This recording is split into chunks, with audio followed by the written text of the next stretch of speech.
Hi there. I want to talk with you about training your mind into positive thinking.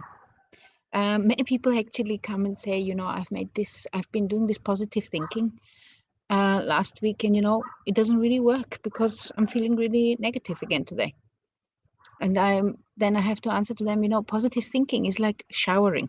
You have to do it every single day. In fact, it is more like eating because you have got to do it like 3 times a day, or maybe even if the time is going tough, if things are going tough in your life, then you probably have to do it every hour or more often. You kind of have to keep a mantra in your mind, which is keeping you on the positive track. And what I actually wanted to share with you today is the tools. There is a specific tools which are gonna help you train your mind. You see, positive thinking is not just about positive thinking. Positive thinking is about getting your mind into a positive state, into a positive state of mind. And there is several things I want to share with you today. The probably the 5 most important tools of that. One of them is awareness. You have to become aware of yourself. You have to be in the present moment. This is one of the key factors for staying positive, because one of the reasons why you may become negative is because you are thinking about things which are in the past. You are angry, you are unforgiving, you are feeling disappointed, or you are afraid of the future, of the uncertainty. You don't know what is going to happening. So what I call by awareness is that I want you to be in this particular present moment. So basically the awareness of the present moment is the key, because if you're not in the awareness, you cannot control how you are thinking, and your thoughts are influencing the way you're feeling, and then your feelings are influencing your train of thought if you are not aware of the present moment. So that is the first tool, is the awareness. The second point is gratitude. Gratitude is probably the most powerful tool and the most easy tool, which is going to help you get you into the presence and get you to feel good. And there is different degrees of gratitude. It could be grateful for just having a cup of coffee, like me here now. I can just be grateful for that. Or you can be grateful for big things, that you're living in a country where freedom is one of the key motivators in that country. So there's different levels of gratitude. Wouldn't say that there's different level of gratitude. There is different things you can be grateful for, but gratitude is always the same. And so what we want to activate is gratitude. The third thing I want to talk about is the connections. You have to be aware that you're connected to everything. You're connected to the nature, you're connected to a higher power, whatever you like to call this, some kind of divine power, and you're connected to other people. So this particular thing is also very important, that you become aware that you're connected. This is all part of the mind training. These are not separate things.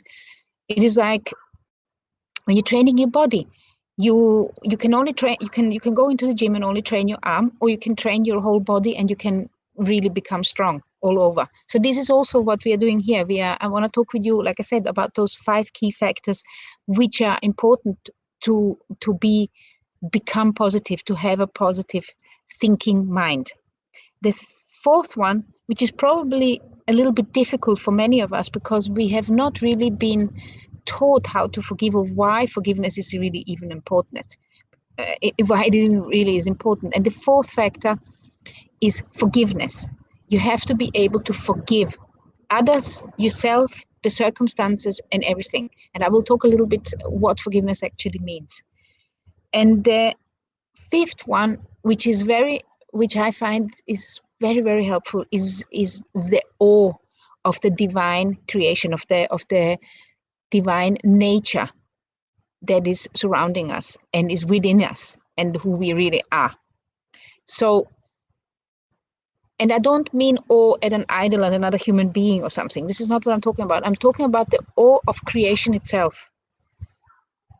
Those 5 factors, if you know how to do them, if you learn how to do them, and if you train your mind to to consistently use one of those 5 to enter into a state of grace, I would say.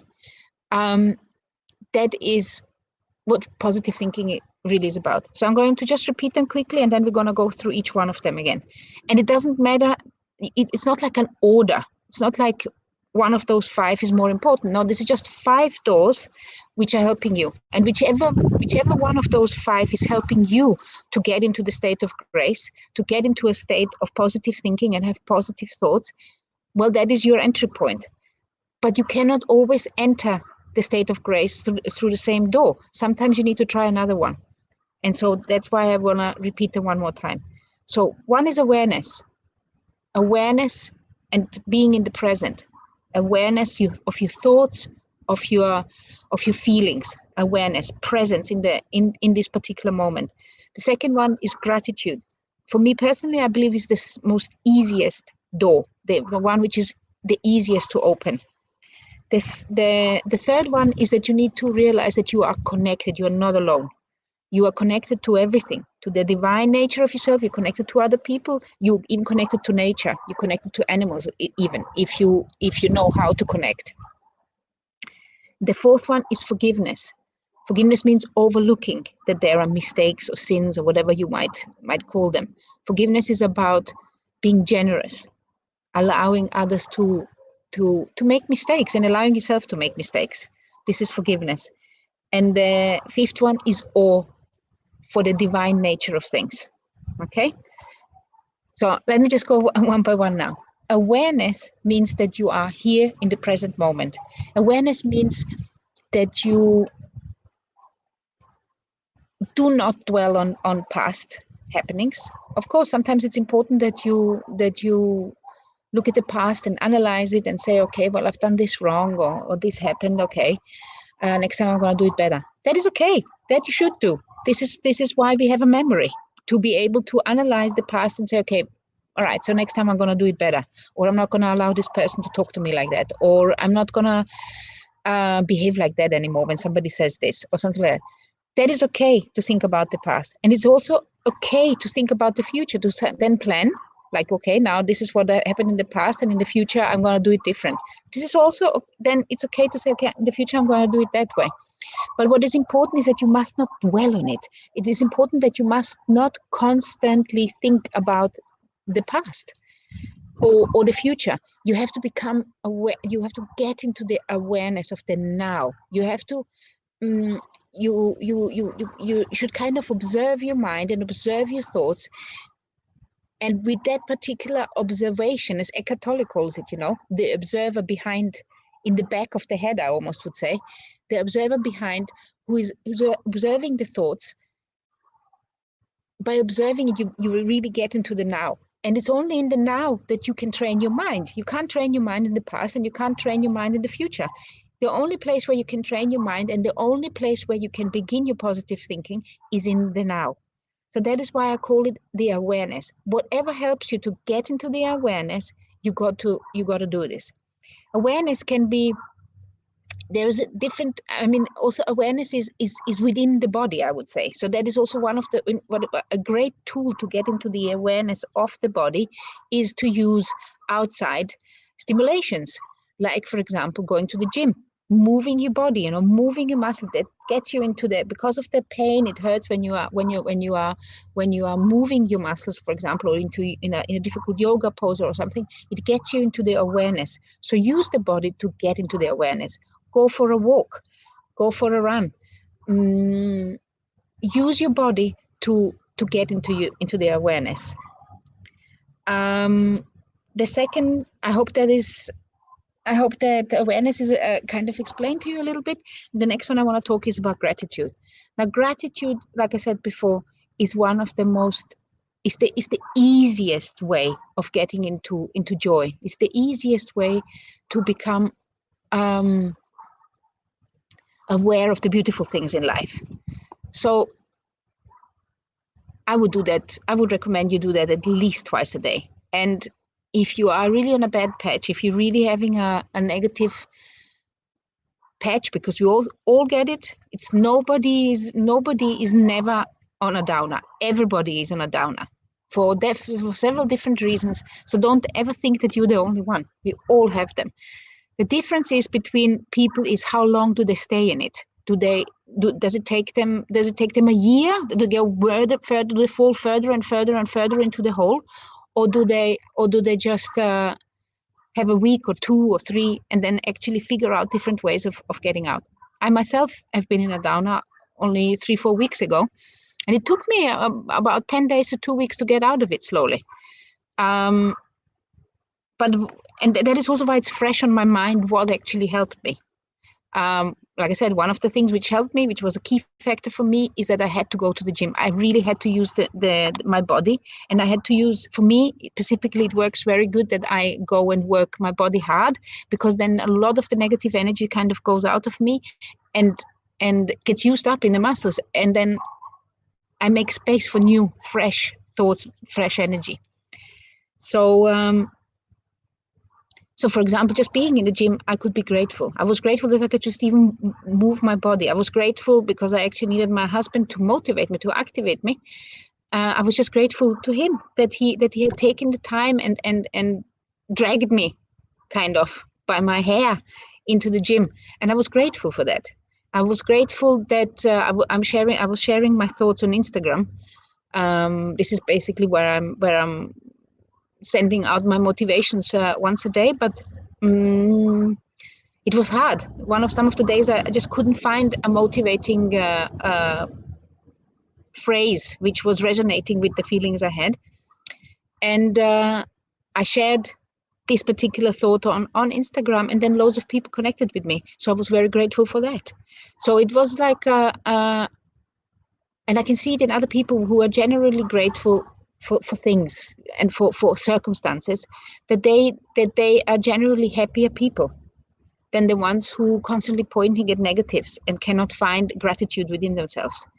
So that's why I think whatever you need to do to actually feel grateful, do it. Whether it is to going to a self-help group, where you practice gratitude, or you make a little course where you do gratitude, or you're writing things down, whatever it is that helps you to become into in a grateful state, into grace, do it. Okay? But don't think that if you just do this course now for a week, or you do this course for a 3 months period, that this is going to be it, that's going to be magically going to resolve your life. No, this is not how it works. We are in a world where there is day and night, there is darkness and light, there is winter and summer, there is high tide, there is low tide, there is rain, and there is sunny days. So, and you're part of this. You are your body. Let me put it this way: your body is part of this, and your body is following the laws of the nature of this world. So you cannot actually change that fact. So you're gonna have to be kind of accepting that this is the way of life. What you can influence is how long you stay in those downers, and how you feel when you are getting into those downers. It's like you can't avoid sleep, you have to sleep. But what you can influence is the quality of your sleep. So the same it is that when you're in a downer, you can influence the way you're experiencing that downer, and you can actually use it for positive, even them you can use for a positive outcome in a way, What I always say is, when you're on a mountain and you have reached a peak and you want to go and reach the next peak, you're actually gonna have to walk down into the valley, walk through the valley, and start climbing the next peak, unless you knew how to fly. But we don't know how to fly yet. So, and I mean that I don't mean it in an actual sense of flying. I mean it in the sense that you mentally don't know how to fly yet. So you have to go down into the valley and climb up the next peak. Once you become in a state of grace, in a state of constant grace, which some of us actually have achieved, then you probably could fly from one mountain to the next. But there is also some very, very important nuggets you meet when you go down, nuggets of gold. you pick up when you are in those downers. You reconsider life. You say, okay, all right, this doesn't work for me and it hurts right now. But you know what? I'm gonna go for this walk now. And then you realize that this walk is actually helping you, and it helps you to get into gratitude. You know, sometimes when we're on this peak, we sometimes also get a little bit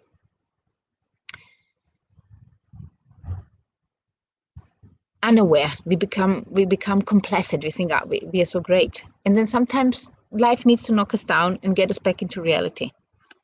Okay, so that's why I think it is very, very important that you use gratitude as often as you can, and prepare and learn the tools when you're on the highs, when you're on the peaks. Learn to use the tools when you're in the peaks, that when you get into the downers, that you know how to use them. And also you're going to meet people who are going to need your help, so you are learning. So you are learning how to be in the highs, in the high, how to be in the low, and how to get up on the high, because you will need to help others which are gonna come on your way.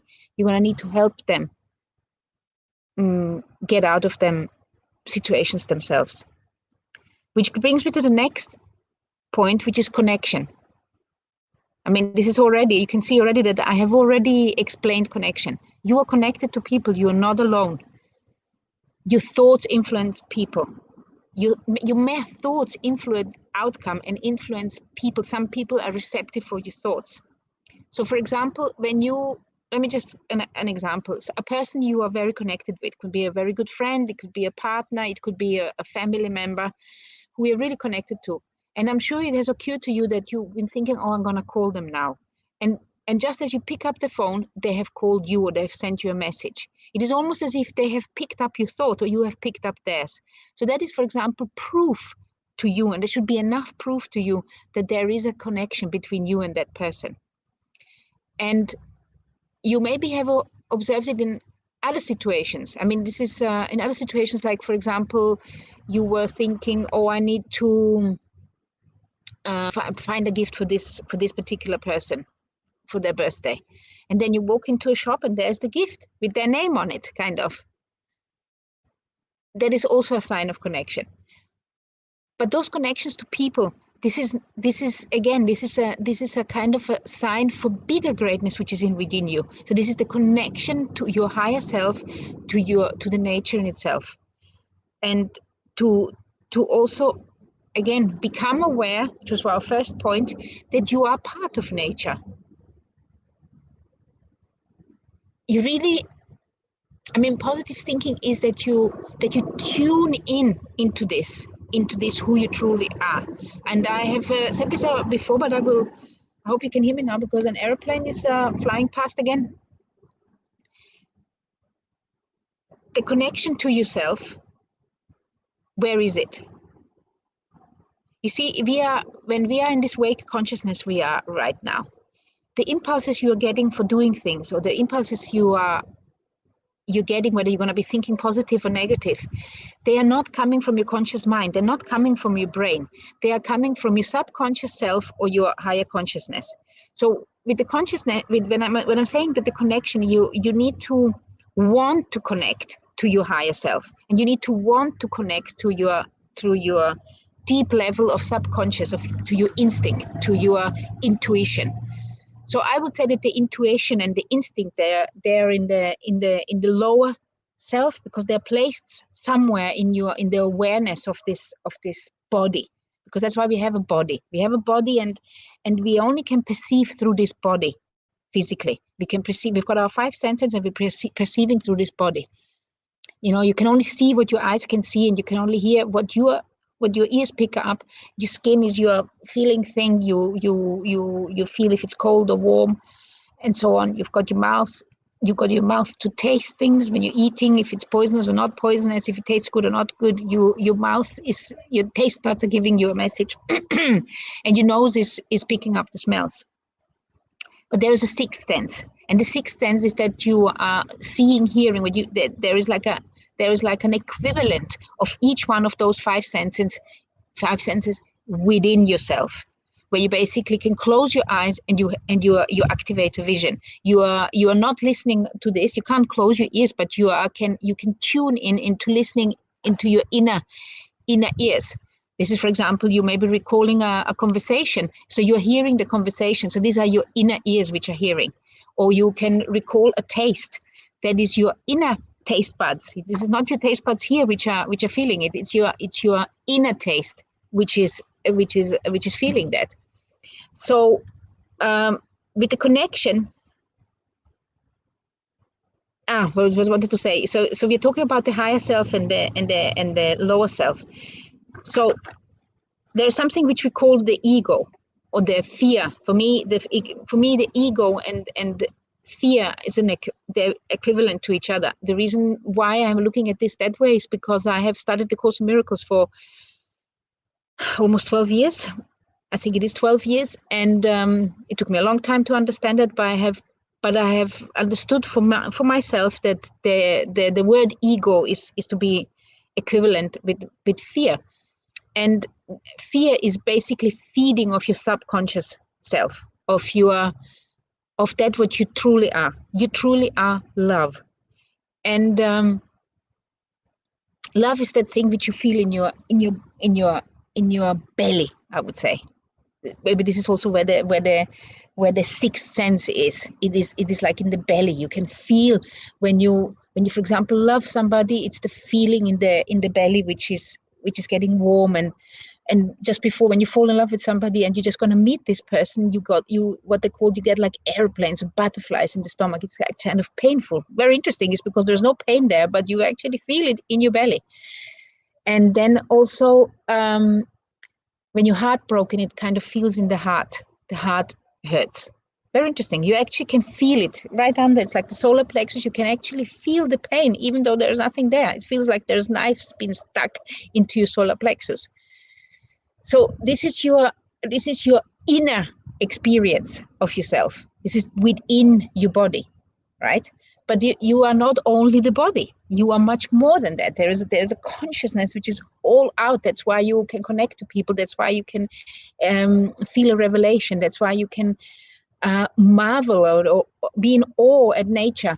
Is because there is a bigger sensing bubble, I would say. There's a bigger sensing bubble which can be close to your body, or you can expand infinitely. And so to differentiate it and to make it more understandable between us, and again, always leaning on the Course in Miracles, which helps me to understand that, is that the higher self is out there somewhere, is out there. It's the revelation, it's the divine, it's the higher self, it's a divine, powerful energy. And the inner self is your subconscious, is your love, which is always with you. Now, the higher self is also love. You have to kind of imagine that your body is hollow. It is really hollow, because if you go through here, you go through the mouth, and it all goes down through, and it also comes out again. So your body is kind of hollow, if you imagine that.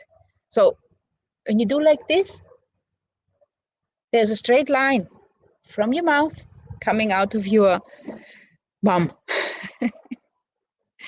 And so if you kind of would widen that space, and if that would be air, you would actually really realize that this is a circle. So you've got your outer consciousness and you've got your inner consciousness, which you feel, many of us, we are just concentrating on our inner consciousness. We are just concentrating on that what is within us. And that's what we're defining as being ourselves. But the problem with this is that you have got your consciousness, which is there, which is your subconscious there in the belly, but there is this level of fear, which is between your conscious love self and your fear self, which is the ego. And we're just calling it the ego. It's the little devil on your shoulder which is telling you, you are not good. Oh, look, they're trying to cheat you. Oh, this person really doesn't deserve this. Why do I not have this? This is the ego. This is the fear level of your subconscious level. So all the impulses you're getting into your consciousness are either coming from your subconscious or from your higher consciousness. But the problem with the subconscious is that there is a layer of fear from your upbringing as a human, from your childhood, from the school, from the bullying, from the way you have treated people as well badly. That all this gets eaten in. All this is laying in your also in your belly, and is covering up this true self which you really are, which is love. And so the impulses which are supposed to come, which the Course in Miracles calls the miracle impulses, which are actually coming all the time, where you want to help somebody, or you want to do something good, they have to kind of travel through the fear consciousness, and by the time they reach your awake consciousness, they might be distorted. So you walk past somebody who's begging on the street, and your first impulse saying, "Oh, I should really give him $5," and then your ego self starts, "Why? He should go for work. He should go and work something. Why should I give him something?" And then you actually might walk past the guy and look at him in contempt. And that is the experience. The first impulse is a quiet, nice, warm impulse, and then the second impulse, when it's traveling through the fear, goes, "No, he should work," where you are forgetting to look at this other one, at his higher self. You're actually allowing your ego to connect to his ego. And if you say it to him, he will probably say, "Yeah, you're fucking right. Pardon my language." So, whereby the higher consciousness is the place where you get the revelation. You also get the inspiration, divine inspiration. So, for example, artists, when they connect to this to this higher self, they can create amazing things. And then when they look at their art, they're saying, "Wow, did I do this?" Because I don't feel like it was only me. It feels like I have connected to some inspiration which did that for me. Now the bells are ringing on the church. So I want you to become aware that when you are training your mind, that you need to be aware of those levels of consciousness. So you've got your wake consciousness, you have got your higher consciousness, you've got your subconsciousness, where your instinct is laid, and also your inspiration. I mean, the inspiration can come as well from inside and from outside. And when inspiration is really working, it means that the inspiration is circulating from the outside to your inside. That's why you're able to create these amazing things, because it's occupying every part of your body. You're becoming an instrument of the divine power.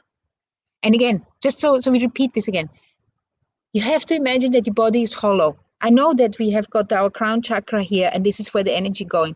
But really, this is not where the physical opening is. The physical opening is in your mouth. And it comes out of your, and basically the other opening on the other side is through the anus.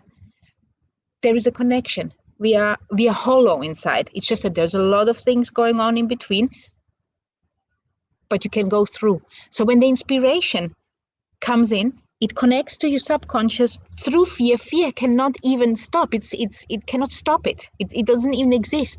And inspiration is flowing. You can feel it sometimes when you help somebody. You kind of go and help that person, and then suddenly you feel this energy, you feel this light within yourself. This is because your outer self and your inner self has connected, and it's all shining. Okay? So that is where I wanted to speak about the connection. It's interesting that it's exactly the third point in my 5-point thing. It's exactly in the middle of the 5. Just to repeat again, there is not one of those points which is more important than the other. These are just different doors which are helping you to enter your higher, which are helping you to enter this positive state of thinking. I'm actually loving here that the wind is coming and the bells were ringing, and I'm wondering how this is going to come with you. This is the very first time I'm actually doing a live video on YouTube, and I would really like to know what you think about all those things which I'm sharing with you here now. So let me get to you the 5th point now, which is forgiveness. Now, forgiveness, like I have also already been talking about on Instagram, but I would like to elaborate on that. We are misunderstanding what forgiveness is. We think that forgiveness is that you, first of all, have to acknowledge and say, okay, this was a mistake. And then you have to go and say, oh, I forgive you for this. So you've done this, this, and this, and this wrong, but I am great, and I will forgive you for that. But that is not how forgiveness works. Forgiveness works that you overlook completely that there was a mistake. You overlook completely that there was a sin. In Christianity, what we have done, and I don't know how it works in the other religions because I haven't really studied them, but I know in Christianity, because I've grown up as a Catholic and grown up in Christian countries, what we are doing in Christianity, we are calling a sin, are we calling a sin a mistake, which is kind of a big mistake. So if you, for example, kill somebody, this is a sin. Or if you are unfaithful, this is a sin, because we've got those 10 commandments. And if you are, when you have done anything which is part of those 10 commandments, then it's which is like, don't kill, don't lie, don't indulge, not connecting with God, and blah blah blah, those 10 commandments. So if you break any of them, then this is called a sin. So the sin issue is a big deal, which is ingrained in us, and if you do too many sins, you're gonna end up in hell. That is what we are being taught as Christians. But the reality is that if you are not forgiving yourself and others, you are in hell. The hell is here. There is no hell when you get out of this body. There is no hell when you die, unless you connect to these unforgiving thoughts. Then you are dragging the hell into the afterlife. And that is what I have also said on before. If you want to awaken all of us, if we want to escape this hell here on earth, and it is hellful on some of the places, the situation where we are in, and there's several places where people are not aware, they are not grateful, they are not connected, they are not forgiving, and it's hell on earth. And to be able to escape that, each one of us has to connect to that. And each one of us is part of this. And as I have said before, there are 7 billion of us on this earth. 7 billion of us have to become aware, have to become connected, have to become forgiving, have to become in awe of nature and of the divine. And if they don't, and if they die and somehow are stuck in those unforgiving thoughts, they do not return to the light. So they need to be kind of reconnected as well. So one of the great ways to do this is to start practicing forgiveness here on earth right now. Forgiveness means that you are overlooking that a mistake even happened. It's like when a child is doing something wrong. And if you are a good parent, because some of us, we have been taught wrong ourselves, so some of us have done what our parents, ancestors, and God knows have taught us, and we just repeated the mistake. Normally when a child does something wrong, so for example, say a 3-year-old goes and smacks a 1-year-old, right? So some of us instinctively, through the fear, first the instinctive comes in, forgive him, and then this fear says, no, he has to be taught at 3. And then we scream at the 3-year-old, why did he smack the 1-year-old?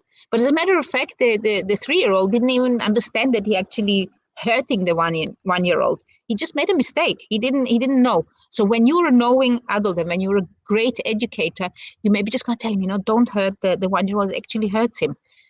And then he might look at you and say, or maybe the 1-year-old might cry, and says, see, because you hurt him physically, now he's crying. You kind of explain it, but you're not going to punish him. You just kind of overlook it and say, you shouldn't really be doing it. Come on, let's hug, let's kiss. Everybody, we all love each other. And if you're actually able to bring up your child like that, you're going to bring up a greater child. You're going to bring up a more happy human being. And when you bring up a more happy human being, that more happy human being is going to spread more happiness in this world. And when you observe our evolution, when you observe our Western community or also peaceful communities on the world, if you observe them, there's usually a lot of forgiveness, a lot of inclusion within them. Everybody is equal in those particular societies, and they are treating their children also with more love. And so everything becomes more joyful. It's more joyful to live in those countries, So forgiveness is about overlooking that there was a mistake. And if it's difficult for you to forgive, I definitely recommend you do a forgiveness course. One of the brilliant tools and easy tools. Again, I'm always recommending the A Course in Miracles, but it's not for everybody.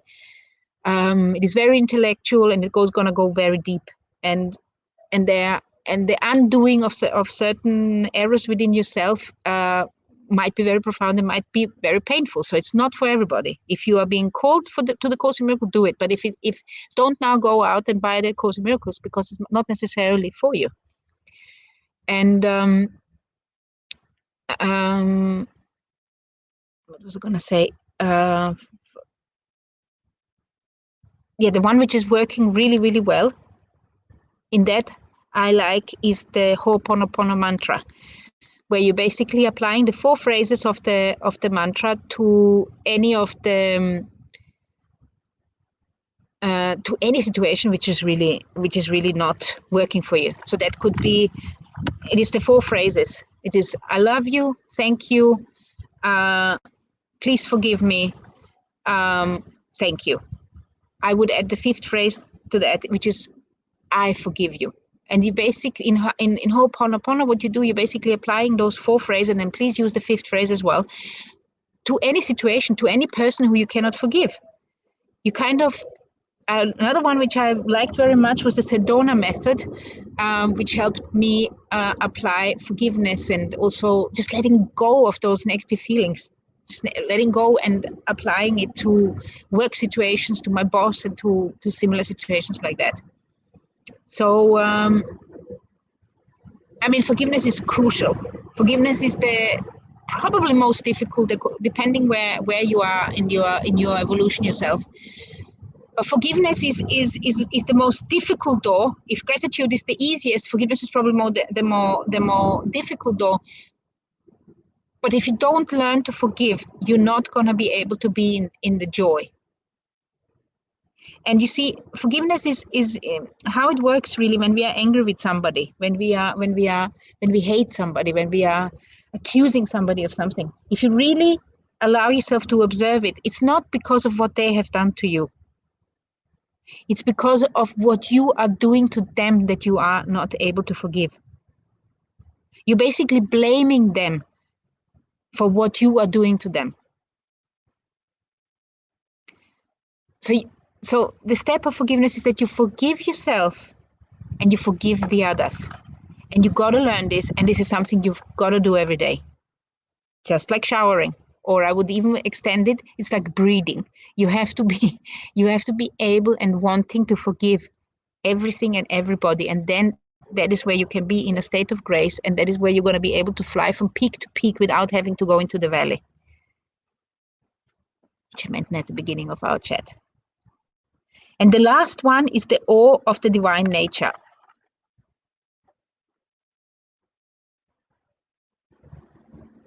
You see, awe, you're not supposed to feel for another human being. Or you're supposed to feel at the thing which has created you, the God, the creator, the divine self, the divine nature, whatever. You have to, you gotta become aware that there is a hierarchy of creation. Even though, let's use the word God. I'm just gonna use the word God for simplicity. God is not a man with a white beard in a Christian universe who will be judging you. God is energy. God, I will equal with love. The way I've said in the beginning, you are putting ego equal to fear. I would put the word God equal to love. And every time you use God in your everyday communication, instead of using God, replace it with love and see how it feels to you. And also for the Course in Miracle students, if you've got difficulty with the word God, like I did, just replace it every time it appears. Just replace it with love, and see how it feels. You see, God is the creation, is the original energy. It is there abundantly, is there at all times, and it's everywhere. It is within you, it is without you, and it's within everything. Now, this particular life here is a bit like a dream. It's like an illusion. And when we die, we are returning to this original state of being, which is divine energy, really. If we do not hang on to unforgiving thoughts and carry on our hell into the non-bodiless state, into the state where we don't actually have a physical body. And awe is to feel at nature, because everywhere you look, and when you can see the divinity in the thing you're looking at or the thing you're hearing. For example, when you hear an amazing piece of music, where you can see that there is an inspiration, that it is inspired by the divine energy. This is where awe is okay. You can feel awe for that. Or when you can see the like, I'm looking at this tree now, and it's actually really amazing how there's life energy within this tree. I'm in awe. I'm in awe of nature. I'm in awe of the order of things. I'm in awe when I look at the sky and the clouds and whatever, the stars and everything. I'm in awe about the movement, the depths, the creation itself. And as much as I think that part of it, well, really, we have co-created this situation. For whatever reason we have done that, I don't know. But what I do know is that we have to return into joy and happiness and into positive thinking and spreading this love, which we really instinctively feel. All of us feel it, but we for some reason we are cutting it out and say, no, I actually not spread love. No, I'm going to spread order. I'm going to spread law, instead of forgetting the reason why we created the law in the first place is because some people had difficulties to let the love spread. So we made rules for them to make it easier for them not to get into some negative actions, not to kill people, not to lie, not to do adultery, not to steal. Not because they're not supposed to do it, it's just because they're going to feel bad about it. And we don't want them to feel bad. So we made those rules and we said, don't do this, don't do this, don't do this, don't do this, and you're going to feel better. That's why those laws are there. Not because we're going to punish you. No, because we want you to be aware that if you do this, you're going to feel better. We've all done it. We've all lied. Some of us have stolen. Some of us have done bad things. And then we felt bad about it. So that's why those rules are there, to kind of make sure that you don't do them. But sometimes it's also good to do certain things, so you learn why you don't want to do it. So, for example, you realize if you're lying, it becomes, and you're lying a lot, you get into a net of lies where you do not know yourself anymore what is truth and what is not, what is the lie. And that's why it's easiest just to be honest, because there's nothing to think about if you always tell the truth. Okay? So the last one again was the awe of nature, the awe of, not the awe of nature, the awe at the divine nature of the things you are observing, either with your five senses or with your sixth sense, with your inner eyes. It's that. So let me just repeat them again. The 5 things which are important for training your mind is to stay in those 5 states. It's to become aware. Awareness, it is very important. You need to be in the present. Gratitude, the easiest portal, I find. Find things to be grateful for every day. Do it every hour. Do it every minute if it's necessary. Connect with yourself and connect with others. Help them. Share your knowledge. Share your thoughts. Share your time. When you're sharing your knowledge, you call it teaching. When you're sharing your time, it's called attention. And when you're sharing your kindness, it's called helpness. Helping. So connection is number 3. Connect to others and connect to yourself and connect to the divine nature, to your higher self. 4th one, forgiveness. Difficult one for some of us. Learn how to forgive. You can try Ho'oponopono, you can try A Course in Miracles, you can try a Sedona Method, you can find a different course out on the net, or observe a person who is really good at forgiving and ask them how do they do it and why do they do it. Do it. Forgiveness you have to practice all the time as well. You obviously cannot do everything all the time, but just try to give yourself 5 minutes in the morning and 5 minutes in the evening before you fall asleep to contemplate that. And the last one is the awe of the divine nature in everything that you observe, with your 5 senses and with your 6th sense, when you're not using the 5 senses. Allow yourself to be in awe. Go in there, go near the ocean and observe the power, the sheer power the ocean has, or observe or the awe of the breath of air, that the air is everywhere. We don't appreciate it. If there is no air, we die. I don't know how long it takes. For example, if you're in a locked room where there's no air. But basically, if somebody wants to kill you, just take your air away and we are dead within a minute or something. Not within a minute, it takes maybe a little bit longer, but I just want you to be in awe of the divine nature which is all around us, and we're not paying enough attention to it. So again, awareness, gratitude, connection, forgiveness, and awe of the divine nature. These are the 5 things which you need to train your mind to stay in this particular state.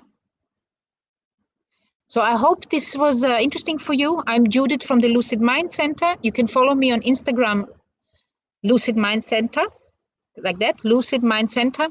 You can follow me on my website, which is www.lucidmindcenter.com.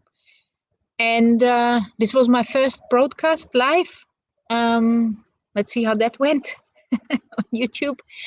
And yeah, join me. Have a great day, have a great evening, great afternoon, great morning, wherever you are in the world. And remember that you are a divine being having a human experience. We are all one, and our life is eternal. See you. Have a great day.